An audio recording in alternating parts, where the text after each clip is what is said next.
Welcome to the Mind of Business Success podcast. I'm your host, Alicia Cramer. I have a special treat for you today. We have Lisa Lieberman Wang. She really is a transformational expert, and I am so excited to share her with you. Welcome to the show, Lisa. Well, thank you. Excited to be here. Okay, so we always love to start with who is this person that we're going to be listening to for the next 20 to 30 minutes. So can you tell us a little bit about who you are and tell us about your business? Absolutely. So I'm the only Jewish Chinese woman with this name, Lisa Lieberman Wang. That's the first thing of who I am.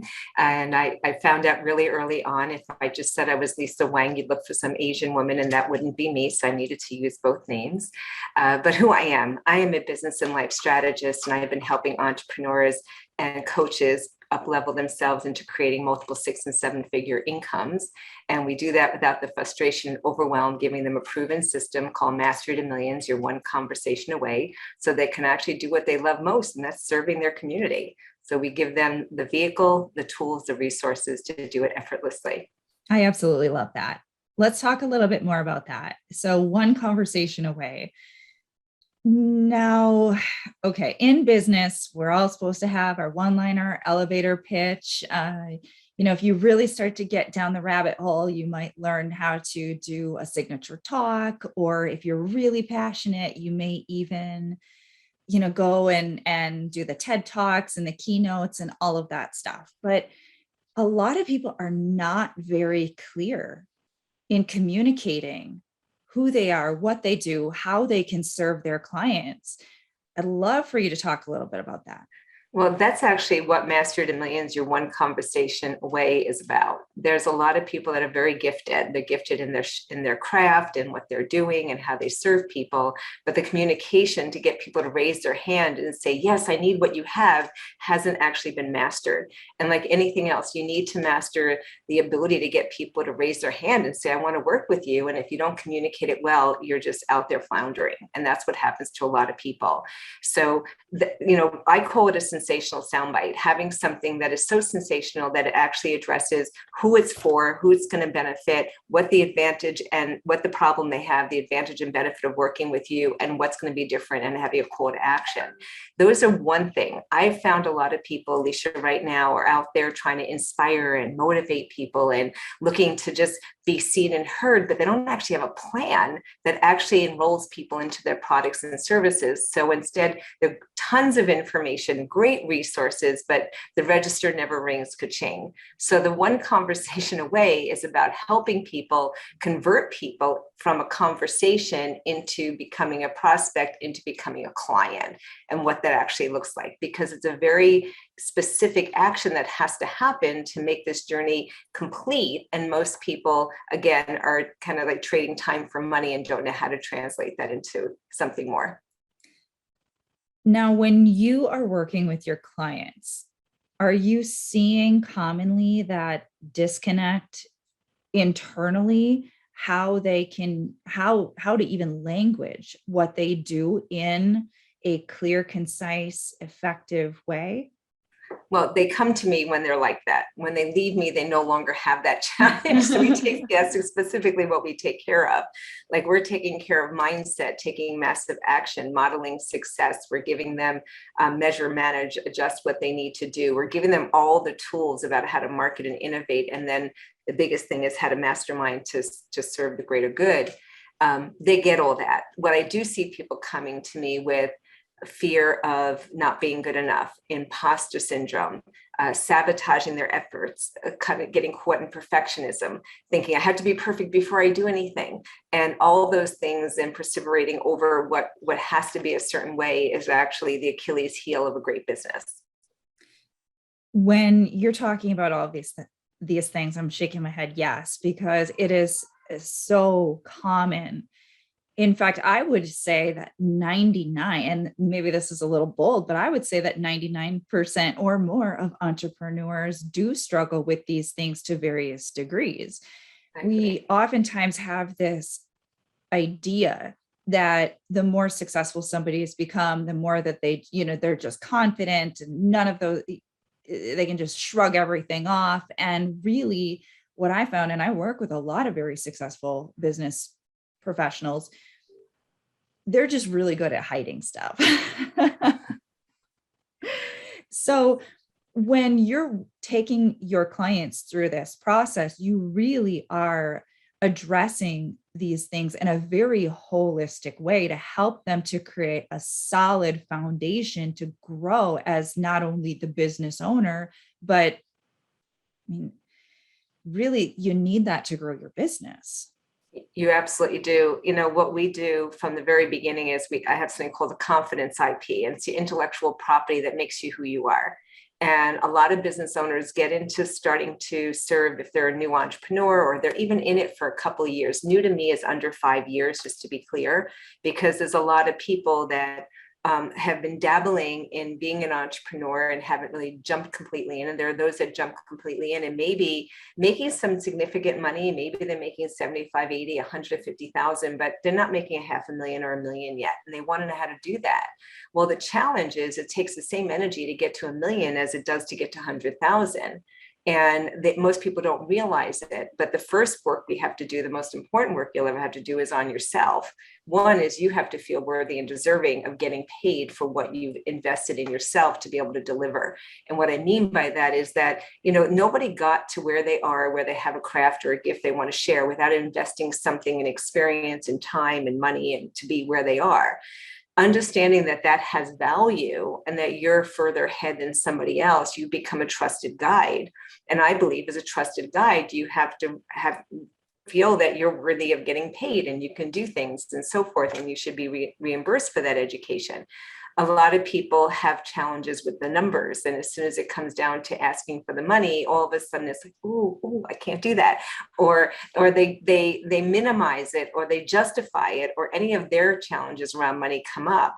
I've been doing this for so long. I've been actually helping people for almost over 30 years. I've done over $60 million in sales in my personal career. I worked for companies like IBM and MCI, and I've had my own consulting company for over 35 years. I've been featured on ABC, NBC, Fox, CBS, The Talk, you know, you name it. Good Day, Washington, Good Day, Charlotte. I've done TEDx. You talked about that. I've been on Huffington Post. I've been all over the place. But the one thing that I did is the same thing anybody else had to do. You had to start with the first one. You had to get out there. You had to get a name for yourself. You need to show success. You need to believe that you have something that's so valuable that you feel bad not sharing it, because you know it's going to change someone's life. When you get to that point and you know you're there of service, and it's not just about making money, but it's about helping others, you'll find business becomes super simple when we don't make it about ourselves. I love that. So when I'm working with, and I do have a segment of my clients who are coaches, and I know you work with a lot of coaches too. And although coaches are not my primary clientele, typically I'm working with business owners of corporations and things like that. What I find is there is always this inner struggle, right? There's the natural desire to be the helper, but those unresolved, unaddressed insecurities, the imposter syndrome, the money stuff, all of those things has this leak over effect into what they're offering. And you really have to remember to, especially as you're working through this, because it's not going to be an instantaneous, you drop everything, you know, the moment that you swipe your card for a program or a coach or whatever, right? You have to do the inner work, but you have to be able to put that stuff on a shelf when you're working with your clients and remember, I'm here to be of service. This is my gift. This is my contribution.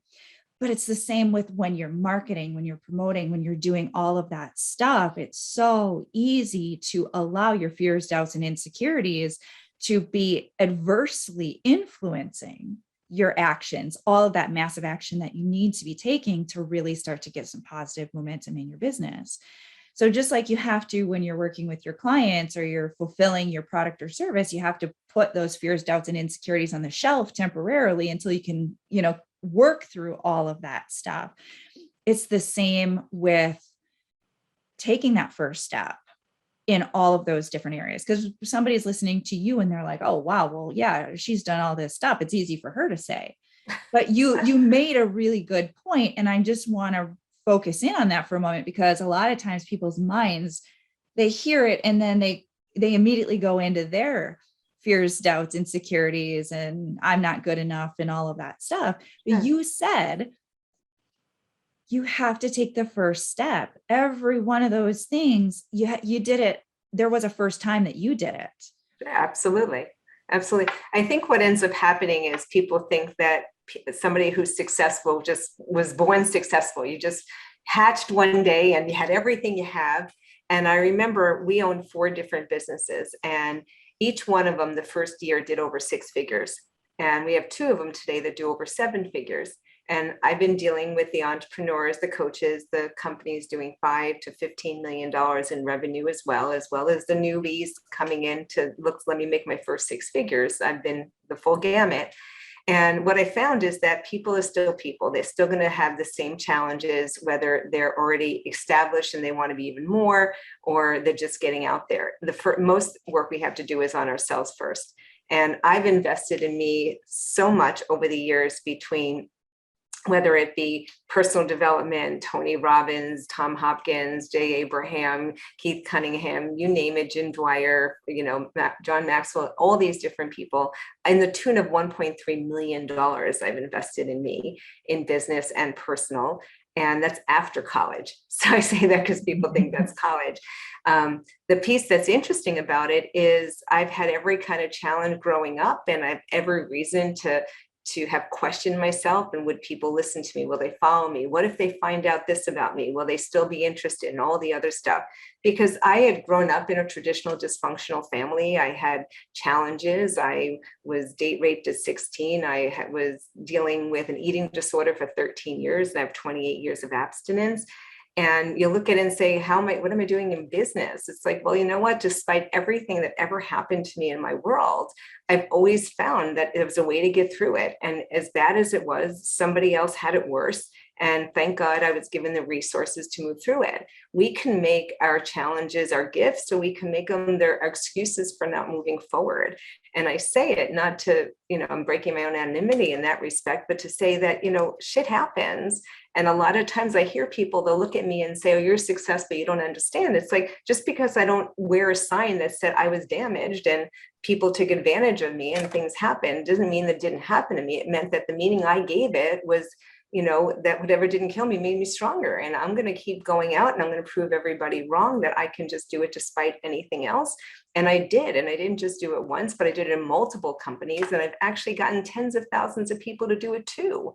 And I've duplicated the effort to the point where now other people are succeeding that never thought they could, where maybe they had a story of something that happened to them. And I had, let's make your gifts, make your challenges your gifts.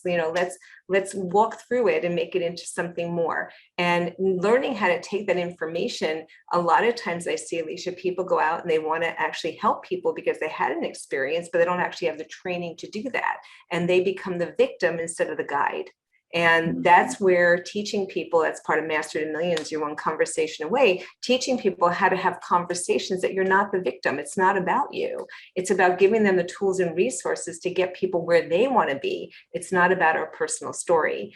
And I think that that's one of the biggest mistakes people make, is they go out there and they keep telling the story, but it doesn't give the other people the resources to change theirs. There were so many good nuggets in there. This conversation is the purpose of this podcast, because there are so many business owners out there. They're at all different stages.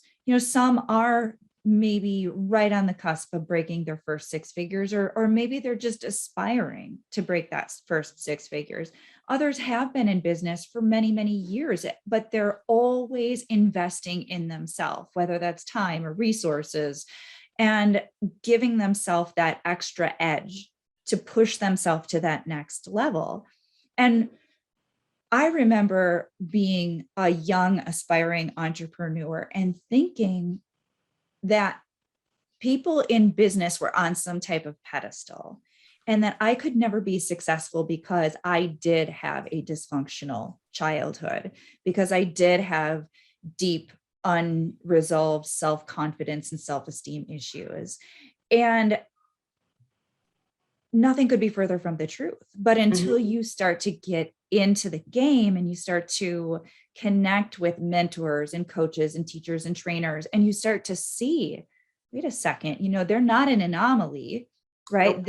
They had all the same types of setbacks and obstacles that I have or anybody else has. And if they can do it, I can do it too. And it really comes down to doing the inner work and having that commitment to yourself that you're going to keep pushing through and breaking through.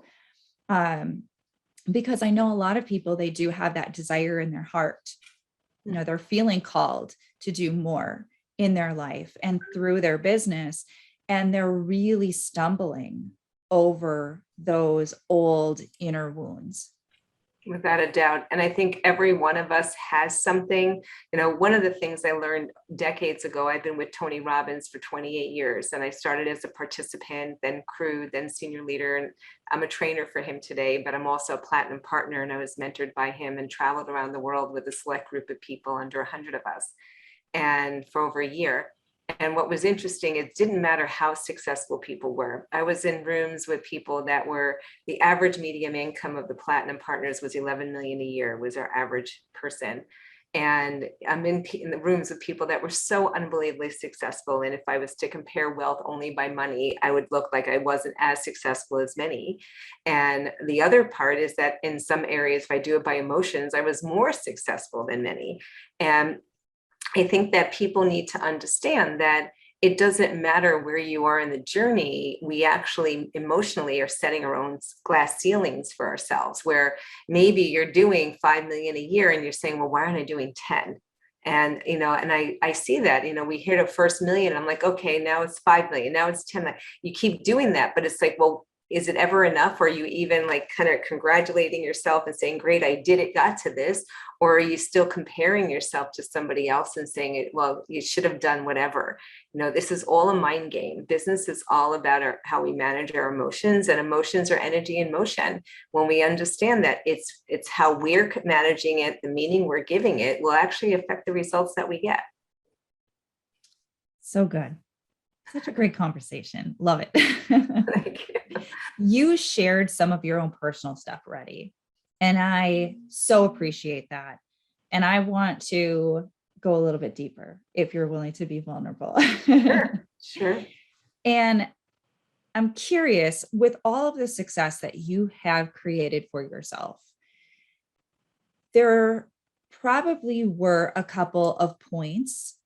I'm wondering if there's one in particular that you feel inspired to share, something in your own mindset journey that was a challenge for you that you were able to break through to get to where you are today. Well, I think one of the challenges I had for a long time was I had set my own ceilings for myself. When I was younger, growing up in my family, my mom always put this number out that when we're making 6 figures, we arrived. So 6 figures a year is over $100,000, dollars a year. So that was my first goal. And by the time I was 23 years old, I was making over 6 figures a year. So then, it took me years. I kept thinking 150,000, 150,000. I kept doing that, 23, 24, 25. It's like, that seemed like a good number. And then all of a sudden I was like, well, why isn't my goal $250,000? Like, why isn't my goal $500,000? Why isn't my goal $750,000? And what I kept doing is escalating and changing the ceiling. And it may sound like a small thing, but it was a humongous thing for me, because we don't realize most of the people do it unconsciously. And I had no idea I was doing it.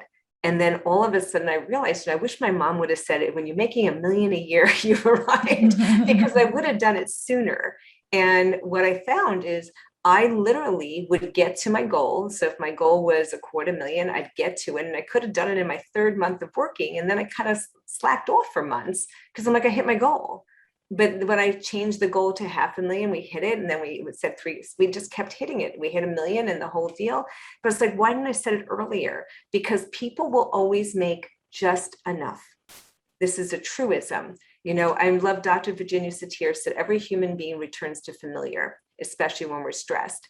And when you think about it, is if you're familiar and you're living at a certain standard and you're keeping up with the Joneses, or this is what everybody else around you is, without even knowing it, we set our own thermostat. We say, this is it, this is where I should be. And it wasn't until I woke up one day and I said, who set the thermostat? Like, who set the level? And I don't want this level, I want to change it. And literally within 1 year after another, I never knew the how. I always put out the attention of the what and the why. I knew what I wanted and why I wanted it. My mission is to touch more lives than Oprah by helping people who help others. And all I do is focus on that mission and serving. And when I do, I know when I'm in the right place, I'll always get the right solutions, and I'll have the people who need me in front of me. So it's worked that way for us. And your mind doesn't know the difference between what's real or vividly imagined. So if you tell yourself something often enough, you'll believe it to be true. So I told myself that I was going to be making a certain amount of money, and I did every year. My husband would go, how'd you do that? I go, handsome. Your mind is so powerful. You just have to put it in there and I'll figure out how. So many good takeaways. So before we wrap up this episode, you have to share with our listeners how they can get in contact with you, because I'm sure there are people who are saying, oh my God, this is exactly what I've been praying for. Well, thank you. I think God's been answering a lot of our prayers too lately. And to get a hold of me, look for Lisa Lieberman Wang. Again, the only Jewish Chinese woman with this name. Go to my website. I have a #1 best-selling book, Find to Fab, and you can get that book free if you'd like. Go to the ebook version at ebook.findtofab.com. If you'd like to get my book on branding you, which is brand you, become the expert.com, you can go online. If you went to Amazon, they'll charge you $25. If you go to brand you, become the expert, you can get it for free and just pay the shipping and handling. I'll cover the book, you cover the shipping. And the last thing is, this is not for everybody. This is only for a handful of people. If you are in a position where you have a business, you're looking to take it to the next level, and you really need to package it and brand it properly and market it to the point where you can actually turn it into a high 6 or 7 figure business, and you're serious about investing in yourself, then go to callwithlisa.com. That's CALLWITH Lisa.com, LISA. And set up a strategy session with me. Fill out an application. If we think that we can help you, we'll have that talk. And I'll look forward to seeing you become a hopeless success too. That's beautiful. Such a wonderful mentor. Really appreciate everything that you have shared with us. I would love to have you on for longer so I could just keep extracting value from that all that wisdom that you've accumulated over the years. But since we are out of time, I would love for you to just share with us any final parting thoughts. Let's see. Final parting thoughts are stop making it your business about you and start focusing on your customers' needs and wants, and do your best to serve them. I think when we become real solution providers, we avoid what's called marketing myopia. Marketing myopia is when everyone's holding up a sign saying they're ABC company, they all look alike.